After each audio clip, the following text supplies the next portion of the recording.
Assalamu alaikum everyone. For online students, am I audible to you now? Online students को आवाज ठीक आ रही है नहीं आ रही? Is there any newcomer today?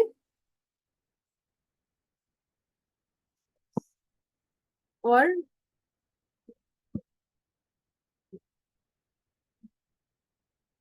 Okay Irfan, आप भी न्यूकमर लग रहे हैं मुझे। आप थे कर इनसे पूछ रहे थे। अच्छा, ओके। गर्ल्स में से आप तीनों ही न्यूकमर लग रहे हैं मुझे। आप थी कर? I don't think so. हाँ थी। आप भी थी?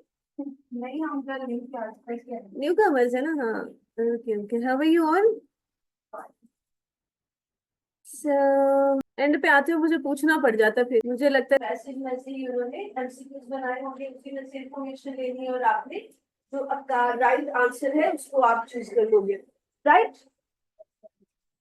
दो क्वेश्चन हो गए। पहला क्वेश्चन हमारा वोकैबुलरी का था 20 मार्क्स का। दूसरा क्वेश्चन हमारा कॉम्प्रिहेंशन का। कॉम्प्रिहेंशन में से फिर हमारे एमसीक्यूज आने हैं 20 मार्क्स के। और जो हमारा 10 मार्क्स है कॉम्प्रिहेंशन के, टोटल 30 मार्क्स है। 20 मार्क्स के एमसीक्यूज होते हैं और 10 मार्क्स की प्रेसी राइटिंग होती है। Precis writing means summary writing और मेन आइडिया और main abstract all that stuff. तो 30 मार्क्स कॉम्प्रिहेंशन के, 20 मार्क्स वोकैबुलरी के, टोटल 50 मार्क्स हो गए। Third question is letter writing और मेमो राइटिंग, इसके भी 20 नंबर होते हैं। And fourth question is essay writing. Essay writing, there is the only question where you will have the choice. दो तरह की ऐसे को की दो तरह की कैटेगरीज हम पढ़ते हैं। एक में फिशबोन आता है, एक में एफिनिटी डायग्राम आता है। आपके एग्जाम में दोनों टॉपिक्स आएंगे। आप फिशबोन चूज करते हैं या आप एफिनिटी चूज करते हैं। जब हम ये क्वेश्चन पढ़ेंगे तो आपको समझ आ जाएगा इसमें क्या था। yesterday we discussed in a bit detail. 30 marks का ऐसे राइटिंग का भी हमारा क्वेश्चन होता है, जिसमें से 10 मार्क्स फॉर्मेट के आ जाते हैं, जहां पर हम स्ट्रक्चर बना रहे हैं, चाहे वो कॉजेज इफेक्ट्स है, चाहे वो मेन आइडियाज या सब आइडियाज है। राइट। और 20 मार्क्स का हम ऐसे राइटिंग का क्वेश्चन करते हैं, जिसमें 5 पैराग्राफ होते हैं ऐसे राइटिंग के लिए और 20 नंबर इसके होते हैं। सो टोटल मार्क्स आपके हो गए 30 ऐसे के, और टोटल मार्क्स 4 क्वेश्चन के हमारे पास आ रहे हैं 100 marks. Most important thing which I should discuss is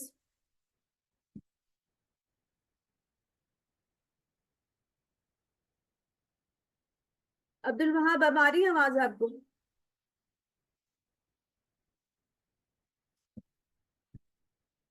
most important thing जो है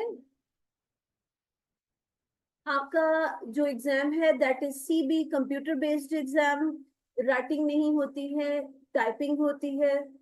पीआरसी के बाकी जितने पेपर्स हैं उसमें एमसीक्यूज होते हैं। बीडब्ल्यूसीएस में अलोंग विद 20 एमसीक्यूज आपने ऐसे राइटिंग का क्वेश्चन, ऐसे का क्वेश्चन टाइप करना है, आपने लेटर या मेमो का क्वेश्चन टाइप करना है, आपने प्रेसी का क्वेश्चन टाइप करना है, और उसके साथ आपने वोकैबुलरी और कॉम्प्रिहेंशन पैसेज के एमसीक्यूज भी सॉल्व करने हैं। वहां पर बाकी सब्जेक्ट्स के लिए भी आपके पास 2 घंटे का टाइम है और 50 एमसीक्यूज है। यहाँ पर भी आपके पास 2 घंटे का टाइम है, लेकिन 20 एमसीक्यूज के साथ इतनी सारी और चीजें हैं जो आपने टाइप करनी है। टाइप करने के अलावा इट्स नॉट लाइक दैट कि आपके पास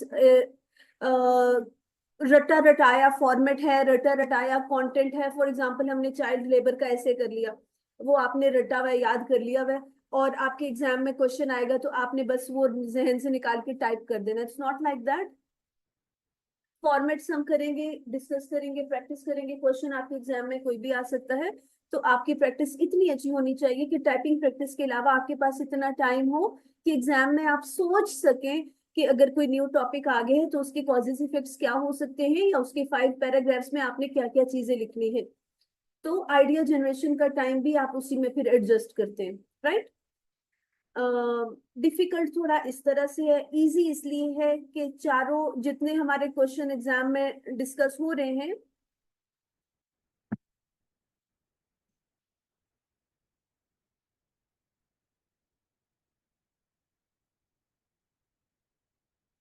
जितने क्वेश्चन डिस्कस हो रहे हैं जिसमें हमारे पास बिजनेस मैसेज एंड कॉरेस्पॉन्डेंस में हमारे पास आ जाता है ऐसे राइटिंग, सॉरी, लेटर राइटिंग या मेमो राइटिंग का क्वेश्चन आ जाता है, या फिर वोकैबुलरी फ्रेजेस हैं, या फिर ऐसे राइटिंग या रीडिंग कॉम्प्रिहेंशन है, तो ये सारे टॉपिक्स ऑलरेडी आप गो थ्रू कर चुके हैं.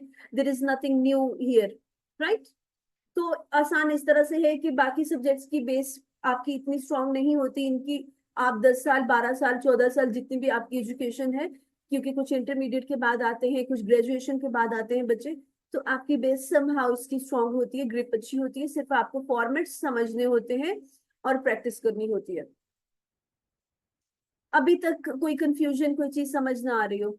एग्जाम होता है, ये पास पेपर रिपीट होते हैं. काफी चीजें होती है repeat, but again depends on your luck, क्योंकि उसमें उन्होंने कहीं पर अपनी पॉलिसी में आके अपने हमें नहीं बताया हुआ कि हम पास्ट पेपर रिपीट करेंगे. और मार्केट में तो पास्ट पेपर अवेलेबल भी नहीं होते. पास्ट पेपर जिसका आप जाते हैं, कंप्यूटर पे एग्जाम होता है, वहीं पे क्वेश्चन होते हैं, वहीं पे आंसर्स दे के आप वापस आ जाते हो. आपके पास क्वेश्चन पेपर तो होता नहीं है कि पास्ट पेपर्स जमा होते रहे. ये तो पास्ट पेपर हम इस तरह से बना लेते हैं कि जो स्टूडेंट्स एग्जाम देकर आए हैं फिर हम उनका फीडबैक लेते हैं, और जो नए नए क्वेश्चंस पूछे गए हैं जितना उनको याद होता है उसको फिर हम असाइनमेंट में ऐड कर देते हैं, तो एक पास्ट पेपर का आपका बन जाता है और उसमें से क्वेश्चन आ जाते होते हैं. लेकिन फिर भी एट द एंड आप ये नहीं कह सकते कि आपने कहा था पास्ट पेपर्स में से आएंगे और मैंने सिर्फ पास्ट पेपर किए हैं और इसमें से नहीं आया तो अब मैं क्या करूं. तो कुछ भी एग्जाम में आ सकता है, प्रैक्टिस अच्छी होनी चाहिए. अब यहाँ तक अगर हम बात कर लें, राइटिंग की बात कर ले, राइटिंग प्रोसेस की बात कर रहे, रीडिंग की बात कर ले, जैसे कॉम्प्रिहेंशन का चैप्टर है तो उसमें आपकी reading skills, reading abilities, reading speed, वो चीजें मैटर कर रही हैं. उसके बाद बिजनेस जो राइटिंग है या बिजनेस कॉरेस्पॉन्डेंस है या बिजनेस कम्युनिकेशन है, वो सारी चीजें हम तभी कर पाएंगे जब हमारे पास एक चीज होगी. इंपॉर्टेंट चीज क्या है हमारी राइटिंग या रीडिंग के लिए, कि किस की बेस क्या चीज है? राइटिंग स्किल्स या रीडिंग स्किल्स की बेस चीज क्या है आइडिया. जो हमें, जिससे हमें जो कुछ वहां पर लिखा हुआ है वो हम अंडरस्टैंड कर पाते हैं. या अगर हमें कोई टॉपिक दे दिया गया है उस पे हमने लिखना है तो हम उस पे लिख सकते हैं. क्या चीज है? प्रैक्टिस है. ओके, अंडरस्टैंडिंग कि आप इस टॉपिक से कितनी ज्यादा. ठीक है.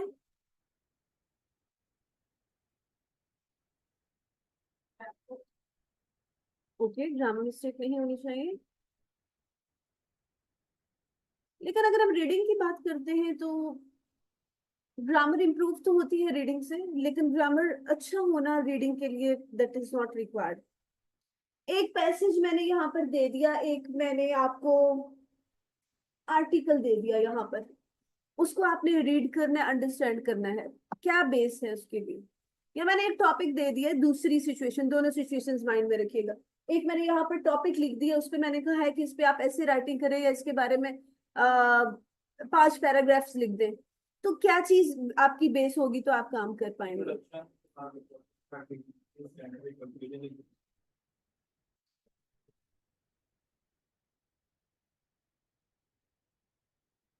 आपको नहीं लगता कि अगर हमारे पास अल्फाज होंगे तो हम लिख पाएंगे, या हमें अल्फाज का मतलब पता होगा तो हम लिखे हुए अल्फाज को समझ सकेंगे? है या नहीं है? मैं कह रही हूँ क्या ऐसा पॉसिबल नहीं है? आपको नहीं लगता कि एक चीज रिटन फॉर्म में आपके पास आ गई है, आपने उसको अंडरस्टैंड करना है, तो उसमें जो वर्ड्स लिखे हैं आपको उन वर्ड्स की अंडरस्टैंडिंग हो, आपको उन वर्ड्स के मीनिंग पता हो, तो आप पूरा कॉन्सेप्ट समझ पाएंगे. ये तो जाहिर सी बात. तो यही मैं पूछ रही हूँ ना, जाहिर सी बात ही बतानी है, बेसिक पूछ रही हूँ. तो जो बेसिक तो जो बेसिक है,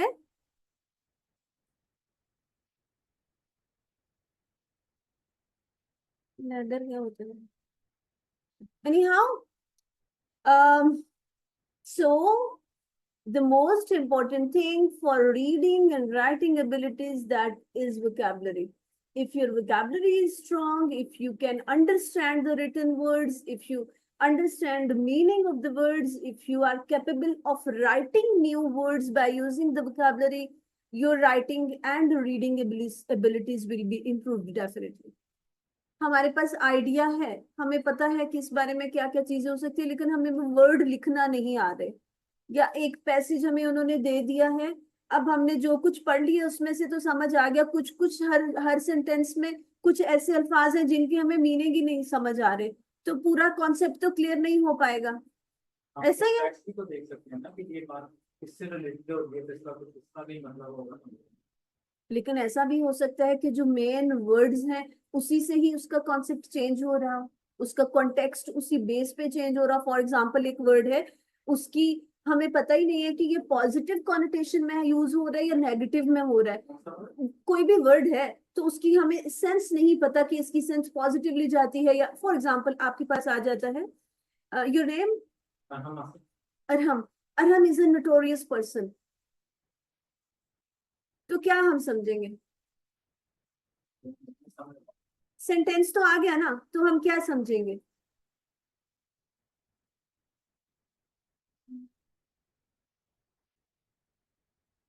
यही चीज मैं कह रही हूँ, Arham is a famous person.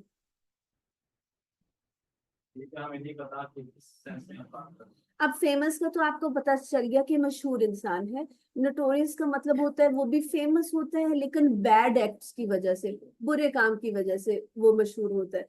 तो अब अगर हमें इस वर्ड का मतलब नहीं समझ आएगा तो हम उसका जो ऑप्शंस गिवन है या उसका जो, अगर हम प्रेसी लिख रहे हैं तो उसको हम दूसरी डायरेक्शन में ले जाएंगे, ऐसा ही है। This is the thing that vocabulary is important for our reading and further writing skills. So अपने BWCS के लेक्चर का जो हमारा ये सेशन है इसका स्टार्ट हम लेंगे चैप्टर नंबर 4 vocabulary से, right? Do you have the books?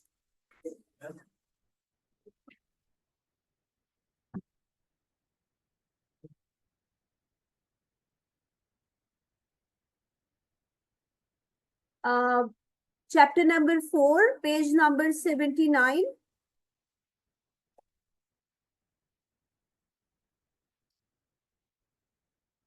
Page number 79।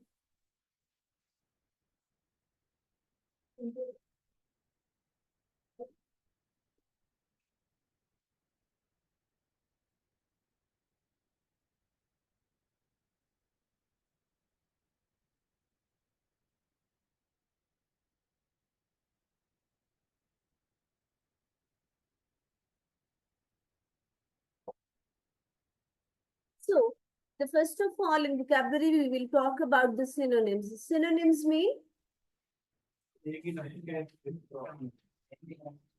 similar, the words which have the same meanings are called synonyms. The words which have same meanings are called synonyms.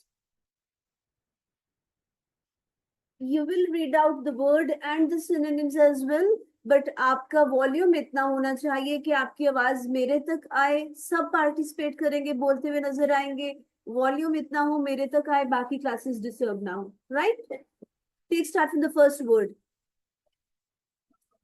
Abandon, सबकी आवाज आए बेटा मुझे, loud नहीं हो लेकिन बोलेंगे सब। लीव मीन छोड़ देना, ठीक है। Next, next, no no sequence में नीचे आएंगे, सामने नहीं जाना। Next is abandon, it's desert or it's desert? Desert or desert? What's the difference between desert and desert? Are they same words? They have the same meanings or there is any difference? What's the difference? Desert शायद सिराह को कहते हैं और जो दूसरा वाला वो शायद हम फिश को कहते हैं। Fish. फिश डेजर्ट जो हम डिश के तौर पे यूज करते हैं। Wish? Sweet dish. Sweet dish. Okay, very nice.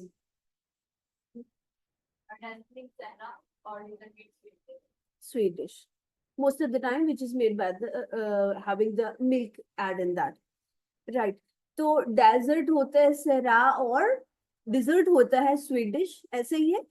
और डेजर्ट में सिंगल एस आता है और में डबल एस आता है, राइट। अब अबंडेंस से हमने लीव कर दिया, तो अबंडेंस से डेजर्ट का क्या मीनिंग बन रहा है? वेटलैंड खाली, और डेजर्ट तो ये मतलब कि अक्सर राह खाली होता है कभी से। तन्हा, खाली, लोनलीनेस, उस सेंस की फीलिंग आ रही है। अच्छा, अब वर्ड जो है आपने उस मीनिंग में नहीं जाना, हमने वर्ड का रिलेशन समझना है कि ये इसको हम किस तरह से रिलेट कर सकते हैं। हम ये नहीं कहेंगे कि ये सिनोनिम क्यों है, डेफिनेटली सेम मीनिंग्स बनते हैं तो ही यहाँ पर गिवन है वर्ड्स, तो हमने उसको रिलेट करना है कि ये कैसे बन सकता है। वो जो आपका रिलेट हम करेंगे वो फॉर्मल भी हो सकता है, वो इनफॉर्मल भी हो सकता है। जिस तरह से जो हमारे कुछ कॉन्सेप्ट्स होते हैं इनिशियल लेवल पर डिफिकल्ट होते हैं, तो हम उनको किसी चीज से रिलेट कर लेते हैं, किसी और प्रीवियस कॉन्सेप्ट से रिलेट कर लेते हैं। एक्सपोर्ट इंपोर्ट का मीनिंग बच्चों को नहीं समझ आ रहा होता, तो एक्स और आई से या इस तरह करके कोई रिलेशन वो अपने माइंड में स्ट्रक्चर बना लेते हैं जिससे उनको भूलता नहीं है। Same case will be here, वो आपका फॉर्मल भी हो सकता है, इनफॉर्मल भी हो सकता है, it's up to you. Formal informal के बारे में मैं इस सेंस में हम क्या फॉर्मल से मुराद ये है कि डायरेक्टली इंग्लिश लैंग्वेज में वो वही रिलेट करता हो। और इनफॉर्मल, अभी जैसे हमारे पास ये अबंडन लीव के सामने एजाइल और निम्बल का वर्ड आ रहा है, तो एजाइल और nimble it's a new word for you, ऐसा ही है।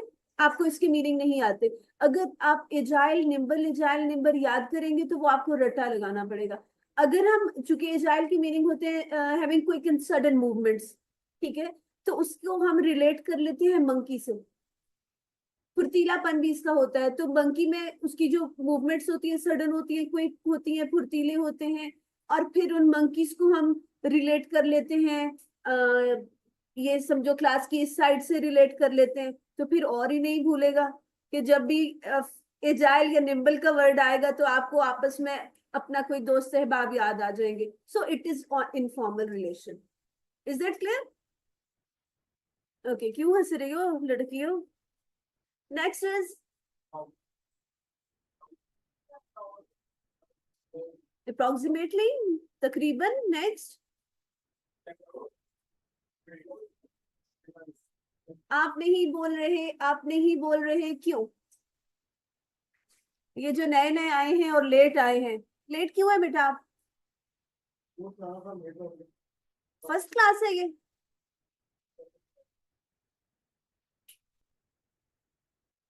नहीं नहीं, मैं ये पूछ रही हूँ आपका जो अभी अभी तक कितनी क्लासेस हो गई हैं, इससे पहले क्लासेस थी आज? ये फर्स्ट क्लास है, okay. Next is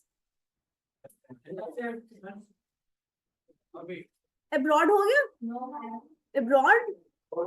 overseas meaning बैरून मुल्क, और आउट ऑफ द कंट्री, मुल्क से बाहर रहने वाले लोगों के लिए हम ओवरसीज का वर्ड यूज करते हैं, ऐसा ही है ना।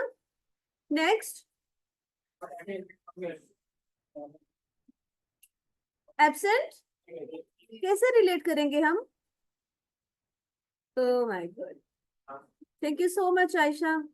आप इधर फिजिकली तो कोई इतना अच्छा बच्चा नहीं है, आयशा बहुत अच्छी है। आपकी बात तो कॉपी कर रहे हो आयशा को? थैंक यू जी बेटा।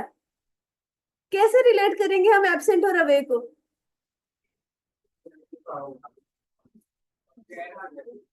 भाई सीधी सी बात है, जो यहाँ पर नहीं है वो एब्सेंट है, जो absent it means he is away from here. तो एक वो बन गया, स्ट्रक्चर बन गया, बस यही बनाना है हमने। Is that clear? Absent, away वैसे एब्सेंट होते हैं जैसे गैर हाजिर होना, अवे होते हैं दूर होना। तो गैर हाजिर है तो कल ये दूर थी, आज नजदीक आ गई है तीनों, और आप भी, ठीक है। आपको नहीं कह रही मैं, उनको कह रही हूँ जो कल नहीं थे। क्या नाम है बेटा आपका? Asif, Asim, okay. Next please. Abstract, summary, खुलासा, क्या और कह सकते हैं हम? हाँ ठीक है। और प्रेसी भी एक वर्ड होता है। समरी या ब्रीफ जब हम किसी चीज को बयान कर रहे होते हैं, जैसे आपके एग्जाम में भी है, तो उसको हम प्रेसी भी कह सकते हैं, जो प्रिसाइज वे में हो। नेक्स्ट, अबंडेंट मीन प्लेंटीफुल, ज्यादा होना, तादाद में ज्यादा होना या मिकदार में ज्यादा होना। Next, accomplish, accomplish mean and मुकम्मिल और अचीव। तो सीए के लिए क्या बोलोगे?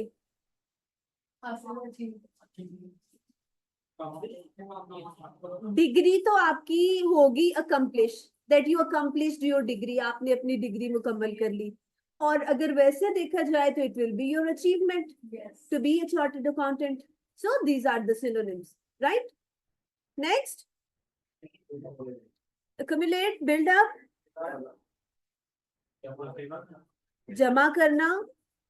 और बिल्डअप का मतलब क्या होता है? ठीक है, तो बिल्डअप किस चीज से करते हैं? फॉर एग्जाम्पल अगर ब्रिक्स की हम बात कर रहे हैं, कुछ हम बिल्डअप कर रहे हैं, तो if we do have the accumulation of bricks, that then we can build up. Is that clear? Next,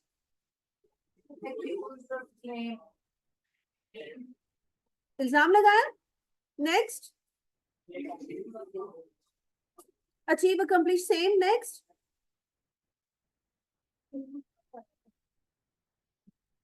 act, behave, मतलब एक्यूज मैन पहले कब आया? तो वो भी स्किप किया। अक्यूज पढ़ा है हमने। अक्यूज का क्या पढ़ा है? इल्जाम लगाना अक्यूज होते ना। Next, okay. Next, extra. अब अच्छा, आपके एग्जाम में उर्दू मीनिंग्स रिक्वायर्ड नहीं है, कहीं पे भी आपने उर्दू मीनिंग नहीं लिखने हैं। अगर हम मीनिंग्स डिस्कस कर रहे हैं तो वो हम इसलिए कर लेते हैं कि अगर किसी स्टूडेंट को वर्ड का सेंस क्लियर नहीं हो पा रहा या किसी वर्ड का मीनिंग नहीं आ रहा, तो वो भी क्लियर हो जाए और समहाउ आपका वर्ड से रिलेशन हो जाए, आपको अंडरस्टैंडिंग हो जाए। अगर आपको वर्ड की अंडरस्टैंडिंग है, फॉर एग्जाम्पल एडिशनल और एक्स्ट्रा, तो सबको पता है एडिशनल क्या है और एक्स्ट्रा क्या है, इजाफी होता है। तो जिसकी आपको वर्ड की अंडरस्टैंडिंग है उसकी उर्दू मीनिंग आपको याद करने की जरूरत नहीं है। अगर जिस वर्ड की हमें इंग्लिश में अंडरस्टैंडिंग है, अगर हम उसको उर्दू में करना शुरू हो जाएंगे,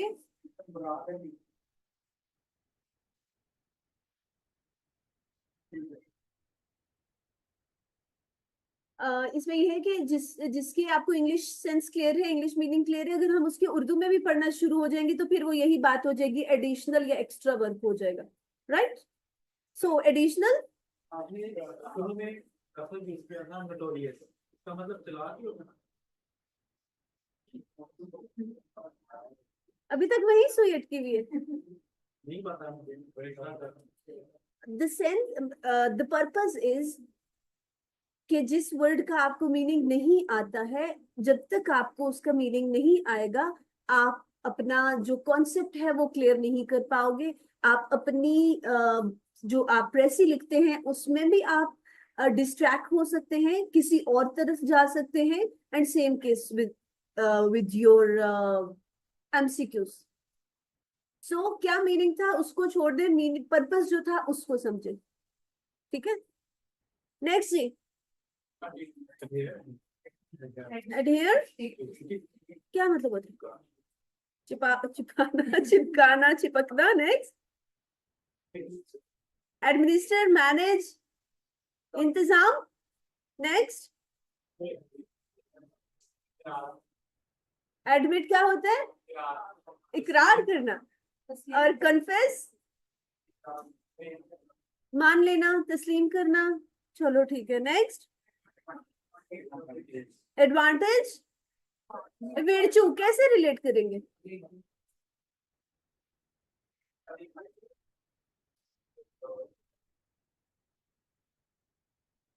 ठीक है, किसी का फायदा करना भी नेकी है, या नेकी करते हैं तो उसका भी फायदा ही होता है। In this world, if not in this world, then we are sure about in the next world. ऐसा ही है, जब हम कोई नेकी करते हैं तो उसका हमें या तो इसी दुनिया में फायदा मिल जाता है, और इस दुनिया में अगर नहीं भी मिलता तो we are sure about that in the next world इंशाल्लाह वी विल हैव। क्या कहते हो? नहीं, सबसे एंड पे दरमियान वाला, ऐसा ही है। समझ आ रही है कुछ? ठीक है, कहाँ से हो?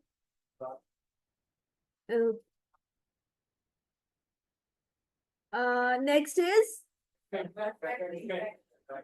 इम्पैक्ट, असर। Next affection. अफेक्शन का क्या मतलब है? तो अफेक्शन लव हो सकता है? Yes or no? Why no? If you're saying no, why? नहीं कहा, अच्छा चलो ठीक है। Like a father's love for a daughter, our grandfather's love for grandchildren, तो वो एक तरह से affection होता है, but definitely that is their love. So they are the synonyms. Next, affluent, prosperous. Affluent mean खुशहाल तो हो गया, prosperous. Affluent क्या होता है? मालदार। पेंसिल नहीं खाना। नाश्ता किया? आपको ओके जी, एफ्लुएंट होता है मालदार, तो कनेक्शन कैसे बनेगा? जो मालदार होगा वो ऐसे ही है वकील साहब, जो मालदार होगा वो खुशहाल होगा? नहीं होगा, क्यों?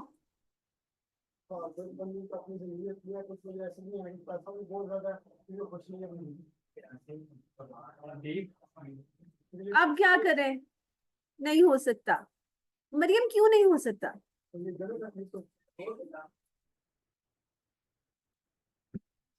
Okay, if we go the deep down of the topic or the question, तो definitely it's not possible. लेकिन normally हम जब एक बात कर रहे होते हैं overall, तो उसमें हम जनरलाइजेशन देखते हैं, तो जनरली हम देखते हैं कि जो मालदार है वो खुशहाल होते हैं, अच्छी लाइफ गुजार रहे होते हैं, इररिस्पेक्ट ऑफ देयर फीलिंग्स। उसमें क्या है, वो ज्यादातर डिप्रेशन होता है, उसको हम छोड़ देते हैं। Next page. बात तो ठीक है मरियम की जी, आगे क्या है? आफ्टर लेटर बाद में। Next appoint mean, appoint meaning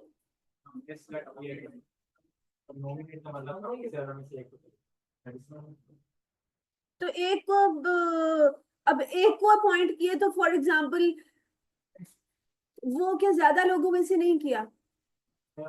appoint मतलब हमने काफी सालों में से किसी एक को अपने पास रख लिए, नॉमिनेट कर दिया।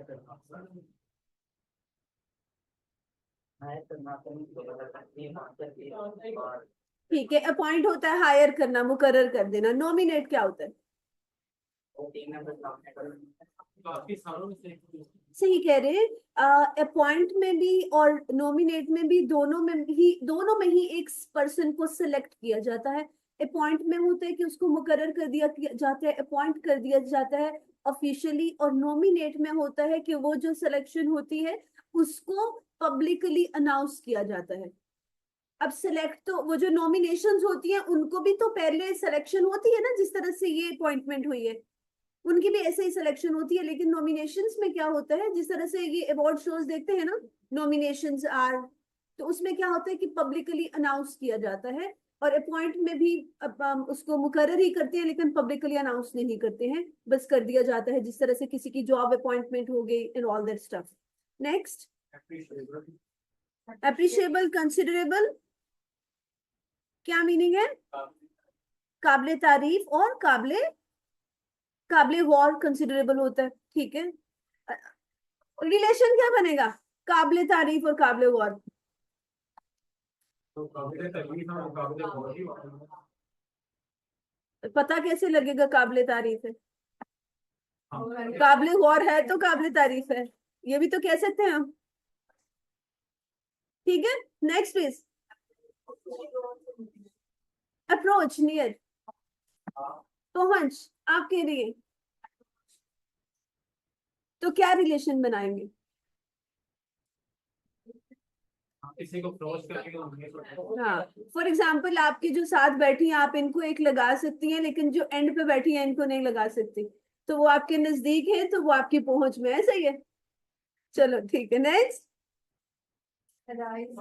वाकई होना। Next, next, aroma, fragrance, smell, खुशबू। नेक्स्ट, पहुंचना। जी बोले बेटा। ये अराइज और अक्कर में एक बार नहीं। अराइज होता है, क्या होता है भाई अराइज?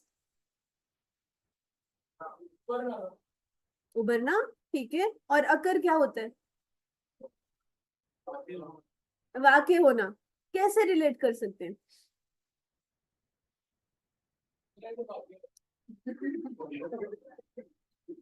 फिर से बोलो,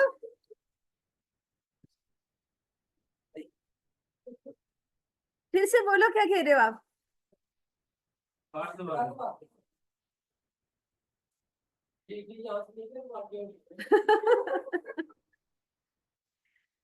ओके।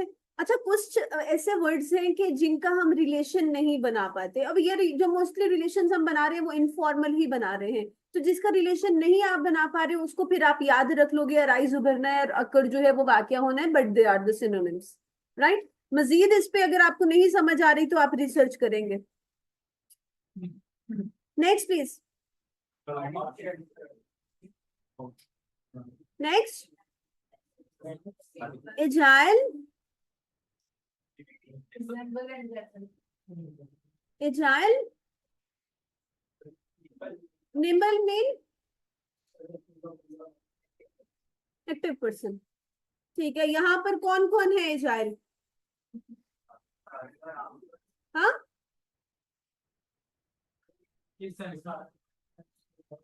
पहले बताओ ना, फिर सेंस बताऊंगी। इनको छोड़ के बस, ऑल अदर्स। ठीक है, एजाइल, सडन क्विक मूवमेंट्स, ऐसा ही है, फुर्तीला, तो आप सभी फुर्तीले हैं, लाइक मंकीज। वही होते हैं ना फुर्तीले, कि नहीं होते? हाँ, like boys like monkeys, same same ही है। आगे जी, एड, हेल्प, मदद। नेक्स्ट, आवाजें कम होती जा रही है। फर्स्ट लेक्चर है आपका, एम्बिशन, ऑब्जेक्टिव, मकसद। Next, alarm, warning.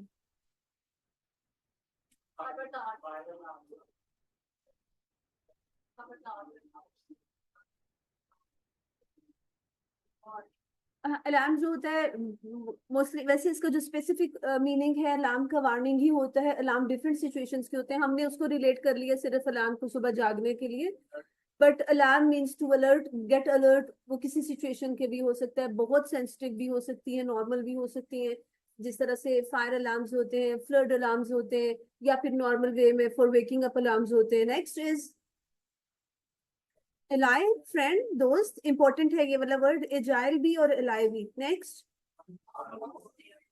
Almost, nearly, तकरीबन। नेक्स्ट, वंडर, वंडर, हैरानगी। नेक्स्ट, एम, मकसद। नेक्स्ट,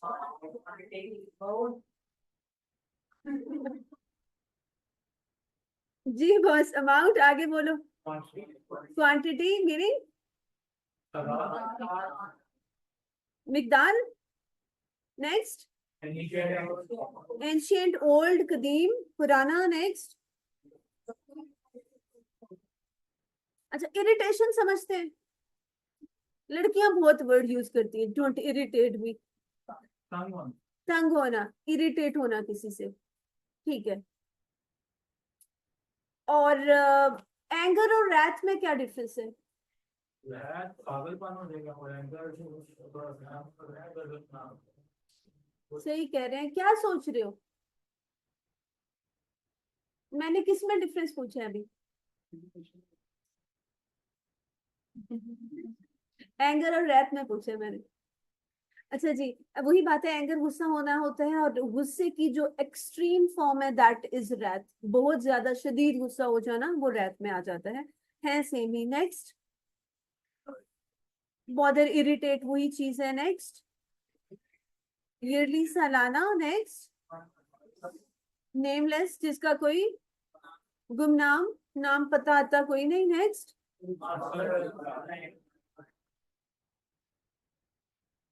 आंसर रिप्लाई कैसे होता है?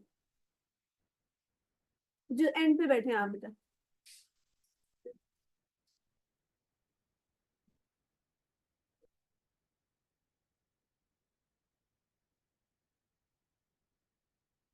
मैसेज का रिप्लाई यही है। हम समझते हैं जो मैसेज का आता है वो रिप्लाई होता है, और जो क्वेश्चन पेपर पे होता है वो आंसर होता है। बट दोनों सिचुएशंस में सेम ही होता है, आंसर को हम रिप्लाई और रिप्लाई को हम आंसर कह सकते हैं। Have the same sense, respond back करना ही होता है। यहाँ पर क्वेश्चन के लिए क्वेश्चन आंसर्स में उसको हमें डिटेल में एड्रेस करना होता है, और जो रिप्लाई होता है उसमें सिंपली हमें रिस्पॉन्ड बैक करना होता है, रिस्पॉन्स देना होता है। नेक्स्ट, रिप्लाई अब मूव कर गया इमोजीज पे, लेकिन आंसर अभी तक उसी फॉर्म में है। लेकिन आपका भी अब मूव कर गया है राइटिंग से टाइपिंग पे आंसर, ऐसे ही है। Next is anyway besides, apart from, except के अलावा, दोनों के सेम ही बन रहे हैं। Next, obvious, vague, clear. Next, appealing, attractive. अच्छा, कुछ वर्ड्स होते हैं जो मेल पर्सनालिटीज के लिए हम यूज करते हैं फॉर कमेंट, और कुछ होते हैं हम फीमेल के लिए यूज करते हैं। तो ये अट्रैक्टिव का वर्ड किसके लिए हम यूज कर सकते हैं? Most of the time it goes for men personality. Women के लिए हम ब्यूटीफुल यूज कर सकते हैं, मेन के लिए कभी भी हम ब्यूटीफुल का वर्ड यूज नहीं कर सकते। In the same way, attractive most of the time we use for men personality, not for female, right? Somehow use कर सकते हैं, बट कुछ फॉर्मल होती है वर्डिंग्स जो आपको पता होनी चाहिए किसके लिए क्या यूज करना है। Next, seem, okay. Next, applicable, relevant, मुतल्लिका, अप्लाईएबल। जो रेलेवेंट हो चीज वही एप्लीकेबल भी होती है, ऐसे ही है। एप्लीकेबल से मुराद क्या होता है? जिसको हम अप्लाई कर सकें, ऐसे ही है। और रेलेवेंट क्या है? जो उससे रिलेटेड है।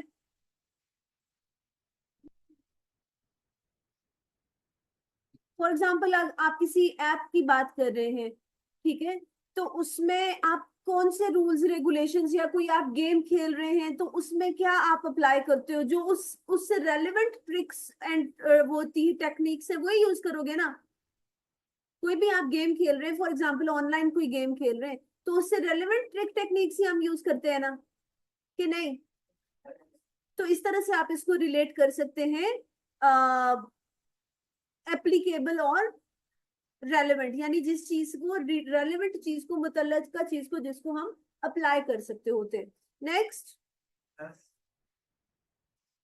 असेस, मीनिंग, असेसमेंट्स होती हैं आपके, तो मेरी असेसमेंट है, वीकली असेसमेंट है, कॉलेज में मंथली असेसमेंट है। तो असेस करना होता है जायजा लेना, इवेलुएट करना। असेसमेंट्स में क्या होता है, इवेलुएट किया जाता है आपकी परफॉर्मेंस को, कि आप कहाँ स्टैंड कर रहे हैं, आपकी जो एकेडमिक परफॉर्मेंस होती है। सो असेसमेंट या इवेलुएशन मीन जायजा लेना, इवेलुएट करना या असेस करना किसी चीज को। नेक्स्ट इज असाइनमेंट, जॉब, काम। नेक्स्ट, ऑर्गेनाइजेशन, तंजीम। नेक्स्ट, इमेजिन, एक्स अज्यूम करते थे या इमेजिन करते थे? मैथ्स में एक्स और वाई फॉर्मूलाज होते हैं ना आपके, तो एक्स अज्यूम करते थे ना। हकीकत में तो वो अमाउंट नहीं होती है, तो वही चीज जो अपने जहन में आप बना लेते हैं जो हकीकत में मौजूद नहीं है, दैट इज अज्यूम और इमेजिन। इमेजिन में क्या क्या होता है? जो हकीकत में नहीं होता वो आप इमेजिन कर रहे होते हैं। Next please. लेकिन एक बात ये याद रखिएगा,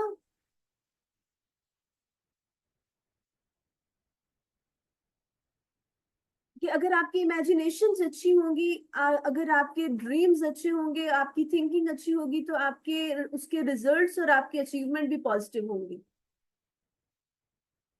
सोचने का ताल्लुक जो है वो हमारे उससे, रिएक्शन से, या हमारी अचीवमेंट से, या हमारे रिजल्ट से डायरेक्ट रिलेशन होता है। अल्लाह ताला क्या कहते हैं? अच्छा गुमान रखो। गुमान से क्या मुराद है? अच्छी सोच रखें, अच्छा ख्याल रखें, पॉजिटिव थिंकिंग रखें। अच्छा गुमान रखो तो मैं तुम्हें अच्छा नवाजूंगा, ऐसा ही है ना? तो गुमान अच्छा रखना चाहिए, थिंकिंग पॉजिटिव रखनी चाहिए। और कभी बात करेंगे इस पे, पॉजिटिव और नेगेटिव थिंकिंग पे बहुत बहुत गहरा असर होता है हमारी पर्सनालिटी पे। अगर हमारी पॉजिटिव थिंकिंग है तो हमें इर्द गिर्द अच्छी चीजें दिखाई देती हैं, हम अच्छी चीजों को सोचते हैं, और हमारी पर्सनालिटी में बड़े पॉजिटिव चेंज नजर आते हैं। और अगर हमारी थिंकिंग नेगेटिव है तो फिर हमें दुनिया की सारी नेगेटिविटीज अट्रैक्ट करेंगी, और उसका जो है रिजल्ट क्या होता है कि फिर हम स्टक हो जाते हैं, हम आगे नहीं बढ़ पाते। जहां भी हम जाएंगे वहां पर, फॉर एग्जाम्पल आप यहाँ आए हैं, तो पॉजिटिव थिंकिंग आपको सिखाएगी कि अच्छा एनवायरनमेंट है, हम अच्छे से सीख सकते हैं। या अगर हमारी को एजुकेशन है तो को एजुकेशन में एक सेंस होता है कि हमें होता है कि हमारी कहीं डिसरिस्पेक्ट ना हो या हमें डांट ना पड़ जाए।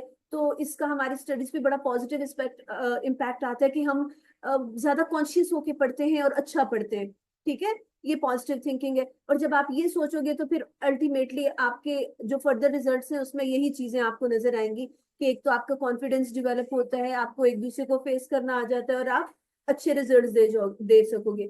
और नेगेटिविटी में फिर इसके ऑपोजिट जितनी सारी चीजें होंगी वो उसमें आ जाएंगी। Getting my point? For example इसी को ही आप उल्टा कर लो।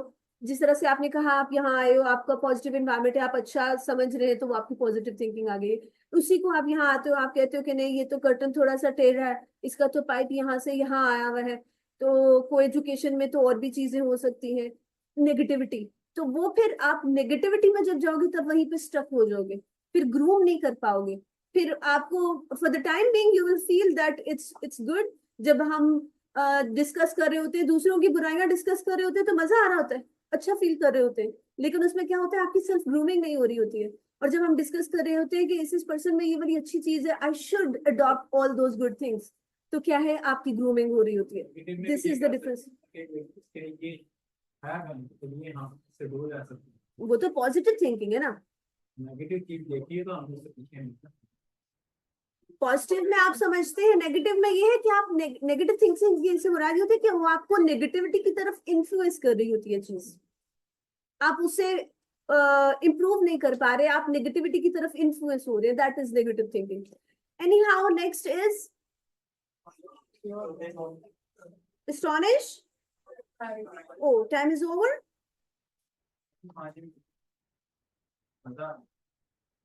बेटा अभी पूरा सेशन पूरा होगा ना, तुम लोगों को पता लगेगा। एनी हाउ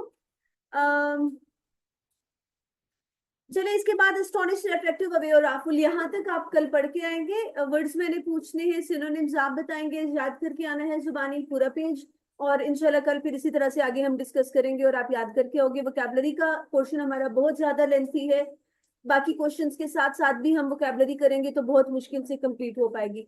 शुरू के जो दिन होते हैं जब बैच स्टार्ट होता है, चूंकि आपका वर्कलोड कम होता है, 2 मिनट सब्र कर लो, सुन लो। शुरू में जब बैच स्टार्ट होता है, वर्कलोड कम होता है, बाकी क्वेश्चन हम साथ साथ नहीं कर रहे होते, तो हम वोकैबलरी को ज्यादा टाइम दे सकते हैं, ज्यादा से ज्यादा याद कर सकते हैं। सो पहले दिन से ईमानदारी से मेहनत करें तो इंशाल्लाह कामयाब होंगे। ओके जी, टेक केयर, अल्लाह हाफिज।